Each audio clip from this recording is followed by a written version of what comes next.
अहमदपुर शर्किया से हमारे नुमाइंदे शेख आसिफ यासीन की रिपोर्ट के मुताबिक थाना ढूरकोट के इलाके में बासर अफराद ने ज़मीन पर कब्जे की कोशिश की। मुज़ाहमत पर मर्द खवातीन को तशद्दुद का निशाना बनाया गया। पुलिस ने बरवक्त कार्रवाई करते हुए मुकदमा दर्ज कर लिया। मुतासरीन ने वज़ीर आला पंजाब मरियम नवाज से तहफ़्फ़ुज़ और इंसाफ फराहम करने की अपील की है। मज़ीद जानते हैं मुतासरा खानदान की ज़बानी।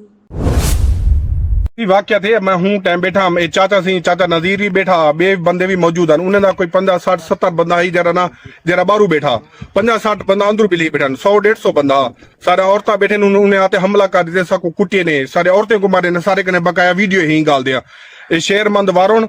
इडू अपना इन्हें दी पूरी वस्ती कारी मुस्तफा अपना ना सैफल मुकेरी इन्हें आते धावा बोले इन्हें को कुटे ने जुल्म किते ने तो बकाया होन ही टाइम ही धमकियां देने के रात दे बंदे हमने धमकियां देने कुटे देने वादे ने रमनीन छोड़ो तो ठीक है न तो तोड़े नाल ई कुछ भी ज्यादा बुरा हाल करे सु इथे ही बैठे आते इधर 100 खन आदमी आ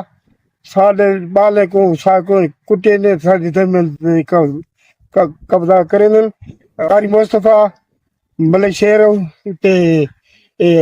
हबीब पूरी इनकी बस्ती सैफल मुकेरी यार मदवारुण पीरण वाला ये सारे जमीन सारे खसे दे बयान असा आगे सारे बाल ज्यादती की दिल साडे कोल वीडियो मौजूद है चक्का बनने पे से सारे बच्चे खड़े हैं ना ते आते सब मारन शुरू कर दी तेने आखने सारा गा गपो पहले पोषा मिलो सारा कम करो मेरी बहन ने आख्या वो आख्या सा तोरा कम न कर कहते तोरा कम नहीं करेंगे और सारे हमला आगे सबको आते मार दी तेने बीबी क्या थे बीबी मैं को मारी ने मैं आईया सारे जवाने कुटी बने मैं आईया मेरे को आते मारन पैगन मरियम नवाज बीबी मेरा फैसला करे मेरा मेरे को जख्म है मैं बेहोश हूं मैं पुलिस वाले चा गए मेरे को सिर ते टाके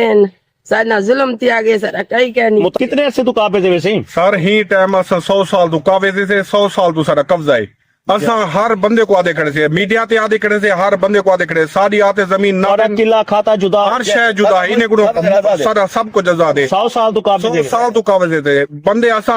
बंदे सदन संग ये सदन कोई सदे महकमा माल है क्या कर गए वो सारे जिम्मे है हर शय सारी सारी जमीन ही सारी है सब कुछ कागजात रिकॉर्ड हर शय सारी अच्छा होन याद कर जमीन ना पिन सारा 1 इंच बड़े सारे बनवाते तैयार है एफआईआर तड़ी ठीक है जी ठीक है कागजात हर शय सारे मौजूद है पे भाई में चले थे साको अल्लाह वास्ते साहब इन्हें कुछ जान छोड़वाई बने बस सर हक साको मिला वने मुनीर ये अपना नदीम ते अपना पाक मुनीर ते यासीन तवाद रसूल पास ऐसे धमकियां दे सब मारन पर तक ये बगैर ओले पापा ने फिनिशर सारे घर तक क्यों बैठे कले फिर में माले के दाखिले दे विच एक मिनट मरने दा माले के दाखिले दे विच सारी तरह कनाल 16 मरले है जलाबी दी बच्चे साडे वन गुतियारे से ना जायज साडे जुल्म की दे ठीक है इना कब्जा भी साड़ा है वंडा भी साड़ा है वंजा लगे कब्जा भी साड़ा है सारा ना जायज जोन के सारा इंसाफ दिया वंजे